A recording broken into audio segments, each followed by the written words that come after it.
So yung eto, ang problema ay malakas sa gas, mahina ang hatak. So 1.5 ang menor niya, expect na talagang malakas sa gas, 1.5.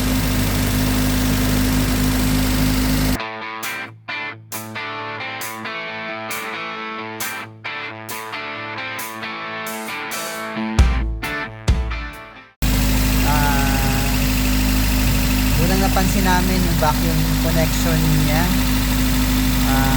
hindi na to yung standard eh. So, ginawa ng paraan, pero ayusin natin.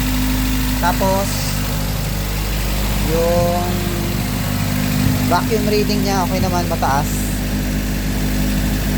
pero yung menor niya ay mataas din, nasa 1.5 ang taas ang menor, pero hindi yan cold start kasi nakababa na yung choke plate. So menor niya talaga yan. Ito, yan. So ito yung nagpapataas sa menor niya. Yan, yung positioner nakatukod. So ayusin namin yung linya ng connection para bumaba, and then tono ng pipe. Yan. So sa timing, parang nasa ano siya, ang layo. Siguro 40 na yan, advanced na siya.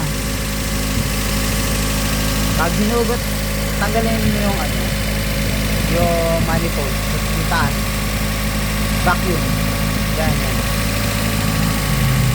Okay, so nung binunot, umatras naman, pero mataas pa rin. So i-adjust natin ang ano, ignition timing. Yun, so kaya nakatukod ang ano, ang positioner. Okay, una, ito. So baliktad yung ano niya, one way valve, dapat yung itim dito sa kabila. Tapos pangalawa, tama naman yung dito siya nakakonect sa ilalim ng idle solenoid, pero dito siya sa ano, sa likod. Ito ay dito sa ilalim. Yan, sa ilalim to. Yan, tapos eto, yan, kanina, yan, bakante siya kanina eh. Dito siya nakakabit sa, yan, sa idle up solenoid, pero kasi yan, walang belt ang compressor, so walang aircon to. So mali rin ang kabit.